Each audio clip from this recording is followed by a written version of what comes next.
It's April 11th, and I'm at this creative vernal pool at the Curtis Farm, which is currently owned by Miles York, and he gave us permission this spring to come and survey his created pool. And the idea here, of course, is that I'd like you guys to take a look at this pool. We'll also have some dimensions, some temperature data for you to look at, and we're going to see how this pool is doing compared to the natural pools that we have on UNE's campus, which is really not very far, less than a mile from here, probably half a mile. So I'm going to be looking for the egg masses. I'll let you know if I find any. So it didn't take long. There's definitely egg masses in this created vernal pool.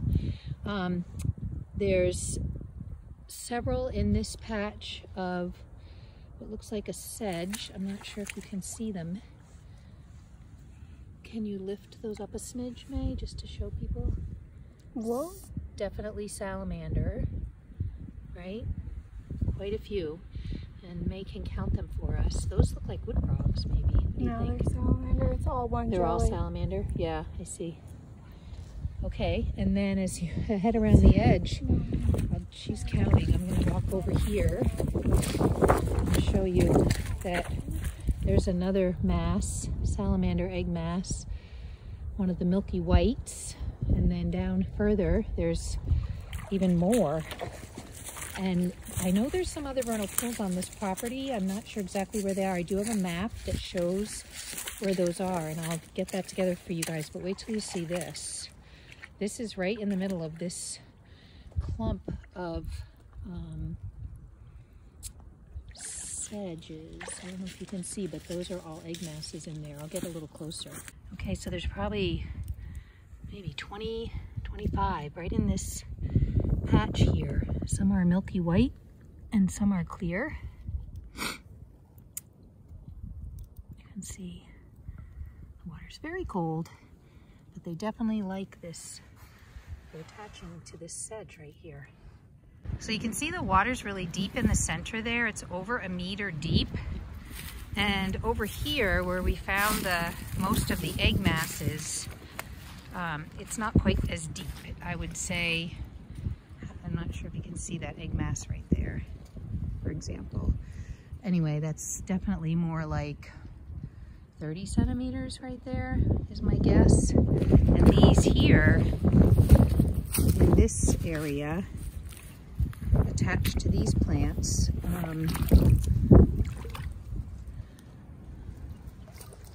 it's not very deep here at all. It's about to the top of the boot part of my waders. So just so you know, even though this pool is deep in the center where the gauge is, over here where the egg masses are, there's plenty of shallow area that they are hanging out.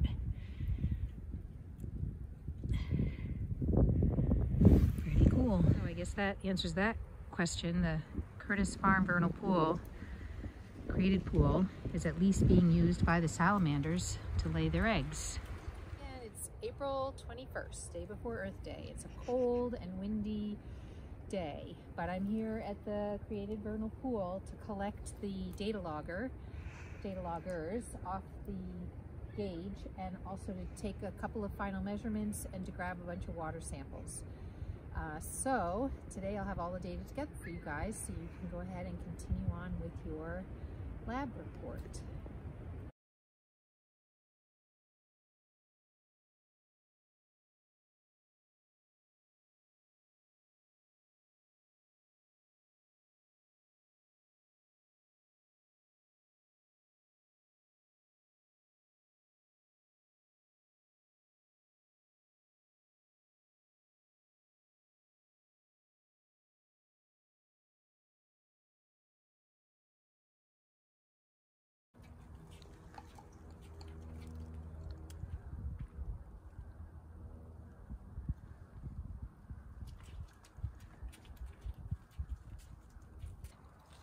(10 to 15 centimeters below the...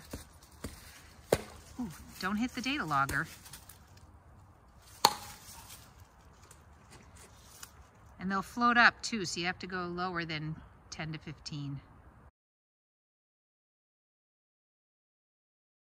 Okay, so I'm retrieving the data loggers. I just pulled them out of the water, and you can see both of them are there. I'm just going to cut them off.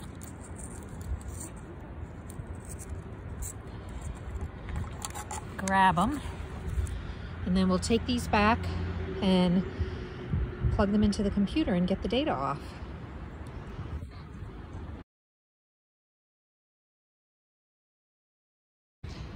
Okay, so to determine our canopy cover, we stand in the middle of the pool and we use this instrument called a densiometer, and you can see that it has a mirror that reflects the canopy.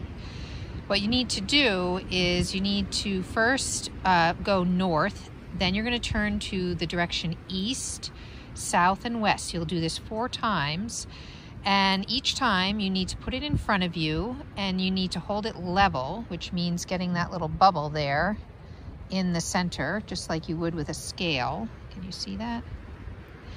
And then, assuming that the bubble is in the center, which takes a little bit of practice, then what you do is you look at the grid on the mirror. And you can see that in the grid, I'll just bring it closer so you can see it. You can see my phone in there. There's a series of squares. So what you're going to do is in each square, you pretend that that square is subdivided into 4 quarters, and you count each quarter that is open, has no canopy cover, that is the sky, and then you total those all up, and then you use that number to calculate the canopy cover. So again, you're going to hold it and you're going to count within each of the squares as though there were 4 sub-squares. In the directions it says 4 dots, and you say, okay, which of those 4 dots is open to the sky, and you count each of those as a number to total up. So where there is canopy cover or trees, you do not count those areas.